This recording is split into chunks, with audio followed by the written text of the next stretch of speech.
I'm Jennifer Sanasi. You're watching News 24 Live. Well, the Cape Town Cycle Tour wasn't quite as long as we were expecting it to be, but nevertheless, all those athletes put their body through some strenuous times. Joining me in studio is Mariska van Aswegen from Pharmacodynamics. She's going to let you cyclists know how to recover after that long race. Hello. Hi, Jane. How are you? I'm fine, thanks. How are you? Good. So a lot of people came to Cape Town on the weekend.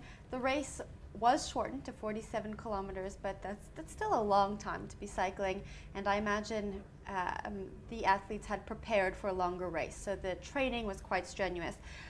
What should they be doing now that the race is over? Absolutely. I think the important thing to realize, especially in preparation to a big race like the cycle tour, people do put their bodies through a lot of stress. They tend to overtrain their bodies. They tend to not listen to their bodies when they don't allow their bodies to recover after a training session. And all those stress on your body can increase the release of stress hormones. During the course of the race as well, your body releases cortisol and adrenaline, which can help you to perform better during the race, but it can also affect your immune system. And that is probably why a lot of people and a lot of research have shown that people do tend to be at a higher risk after a race like the cycle tour to catch a cold or a flu, for instance.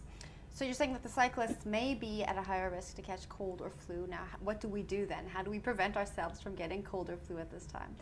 The best advice is firstly to give your body some rest. A lot of these endurance races, they back on the bike the next day immediately. It's fine to be back on your bike, it's fine to go back into your training regime, but it's very important to take it slow.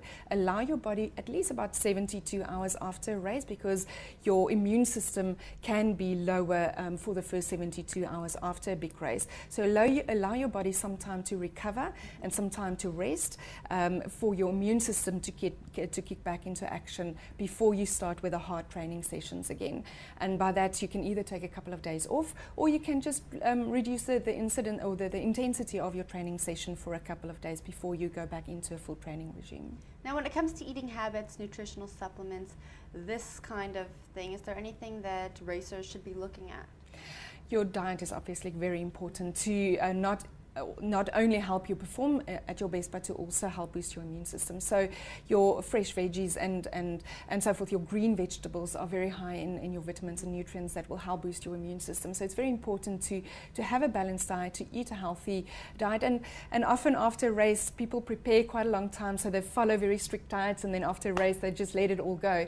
But that's actually the time when your body needs the nutrients to support its immune system, to prevent the onset of, or the risk, or lower your risk of an upper respiratory tract infection or a cold or a flu. So you can maybe let that hamburger stay on the side for another day or two, and suck up on your veggies and your fruit, and continue with your healthy diet for a couple of days after the race.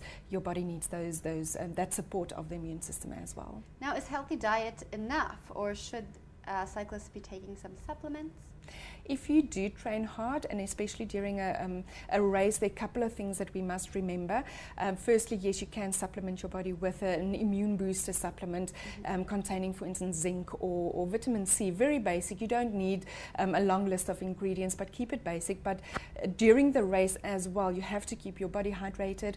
Try not to train or to take part in the race on an empty stomach where your glucose levels are high, because once your glucose levels drop, your immune system is also compromised, because that increases your cortisol production by the body as well. So keep yourself hydrated during the course of the race as well, because there has been quite a few studies on your saliva, and your saliva actually being your first barrier to catching a cold or a flu. Your saliva production decreases during a race or a hard training exercise. So it is important to keep yourself hydrated, to just keep that first line of defense in the body, your natural line of defense going as well. So there are a couple of things that you must always remember when you take part in a race, directly after a race, and then also when you prepare for a big race. When you say that your saliva is the first barrier before you get a cold or flu, what do you mean?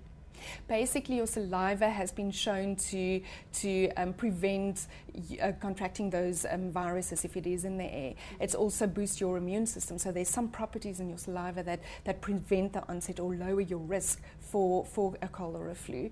And if your saliva production decreases during a race or during a training session, then you are at higher risk for catching a cold.